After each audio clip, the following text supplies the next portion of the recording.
Hey you guys, it's me Sherelle here with Lovely Hustles. It has been a while since I've actually done a whole video, but I am here today to talk to you about the amazing Airbnb support. Stay tuned. Okay, so one thing that I really enjoy about being an Airbnb host and having my own Airbnb is the support that I have.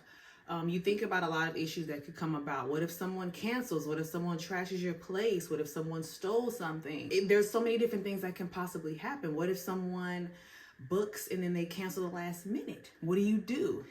So one thing I love about Airbnb support is they have your back.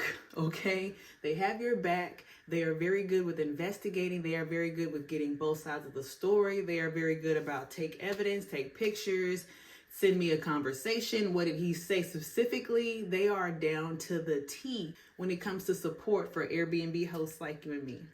One thing that I really like that Airbnb support offers, like our cancellation program, or not a program, but we can select which type of cancellation we want to have.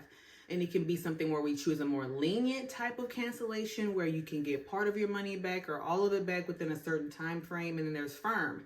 If you booked me a month ago and you realize 2 days later you can't come and I decide, well, it's firm. You booked it, you got to pay it. You still have to pay. I had to take these dates off my calendar so other people could not book these dates. So even though you're not coming, I'm going to take all your money. Now, I wouldn't say to do the firmest program that they have as far as choosing the type of support that you want to have.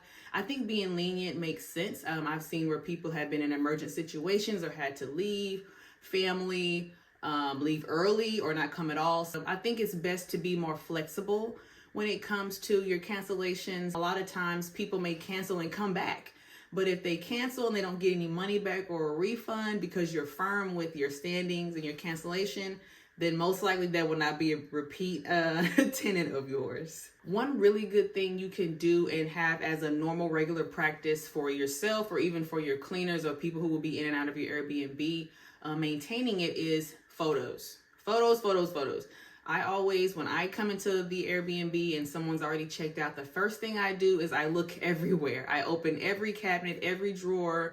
I look every single place I could possibly open or see or look into to make sure nothing has been stolen, removed, or moved, replaced with something less than what was there before. So I think it's a really good idea to make sure that anytime you have a tenant leave, always take pictures or get some type of video or some type of evidence of anything that you feel like would possibly come back and bite you in the end. For example, I'll let you know what happened to me so that you can learn from my mistake and not make the same mistake I made. One of my actual very first tenant, I think he was my second tenant. My second tenant checked in, everything was fine, never heard anything from him. He checked out, everything was fine, still didn't hear from him. About a couple days later, Airbnb support messages me saying that the tenant wants a full refund. And I'm like, what happened? He checked out, the apartment was clean. We've had people checking in since then, like what's going on? Apparently he had complained because I left my Chick-fil-A cup there, y'all. I'm so sorry. That is the only thing I did. I left my Chick-fil-A cup. Now that is not okay, okay? It's not okay. I know it's not okay. I would be like, ugh, if I saw it. But literally that was the only thing that was left that was maybe out of place. But his complaint was more so about the water having a smell to it. I don't remember that happening. I cleaned the apartment before he was in there and I ran water because I cleaned with the water and I didn't have any issues with any water faucets in that apartment at all. So apparently he said the water smelled so bad that he couldn't shower and he couldn't brush his teeth. He had to go somewhere else to do that. So I was just like, okay, well, that's ridiculous. So I'm messaging them, letting them know like, hey, he stayed here. He even had a second guest he didn't tell me about. I found makeup and hair on my sheets in the bed. Unless that's what he does in the dark, I don't know. But they were like, well, where's the picture? Do you have pictures? Do you have proof? Y'all, I didn't take pictures, okay? I should have taken a picture. I saw it and I thought literally nothing of it. I was like, oh, okay, he had a little chick over, whatever. But what I should have done was just take a picture, just in case. Had I had that photo to show that he actually brought an extra guest that he didn't list, which is a liability for me and safety reasons, I really could have won that case. So he only got half of that refund back. Nothing was wrong with the water. I went the day after he complained. I literally went that same day within hours to check the water. I ran all the faucets in the entire apartment and had no smells, no issues.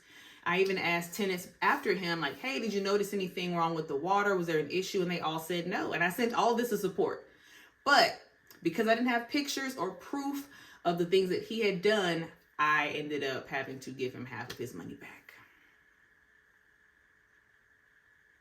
So unfortunately, it was lesson learned. I have not had any other issues with any tenants since that. I've gotten extremely good reviews, all 5 stars. Everything was great. Everybody always has very good reviews for me. You can go check me out on Airbnb. And so I know now moving forward, anything I see, even if it's something that I think is small or minimal, or just something I can easily move or put back in place, take a picture first. Another thing that I'm supposed to be doing is moving around furniture, items in your apartment. So when those things are done, make sure to take a picture. You never know. It could be damaged and you don't know, and they've hidden it and moved it a certain way. So like I say, be very thorough when you go back and check your Airbnbs after tenants have checked out. Alrighty, thank you guys so much for watching. I hope this video has really helped you to make a good decision about becoming an Airbnb host and having your own business. Airbnb support is great, but they are very fair. They are very, very fair. And they go by exactly what you message when you're messaging your tenants. So be careful with what you say, how you say it, and make sure you're responding appropriately and in a timely manner. And definitely kudos to Airbnb support. I really appreciate you guys. Y'all have helped me out a lot in situations. And even when I wasn't a host and I was hosting for other people's Airbnbs, they were definitely a big help too. So shout out to Airbnb support, and I hope you guys have an amazing day.